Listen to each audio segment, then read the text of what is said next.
বর্ষার পানি আসা মানেই আমাদের এলাকায় পাট কাটা শুরু।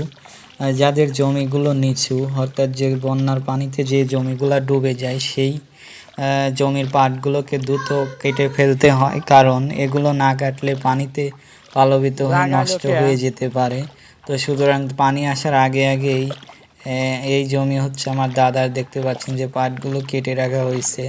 এবং কাটা অবস্থায় পাট তো 6-7 দিন রেখে দেওয়া লাগে, সেই রেখে দেওয়ার মধ্যেই পাটগুলো পানিতে ভেসে গেছে। সেইগুলো আবার হচ্ছে এখানে তো কম পানি, জাগ দেওয়ার জন্য একটু দূরে নিয়ে যাওয়া লাগবে। সেই জন্যই দেখুন কি কায়দায় হচ্ছে এটার পর এটা আটি তুলে একসাথে বেঁধে, যাতে এলোপাথারি না হয়ে যায়, সেজন্য একসাথে করে টেনে নিয়ে হচ্ছে ওই যেখানে বেশি পানি সেখানে জাগ দিবে।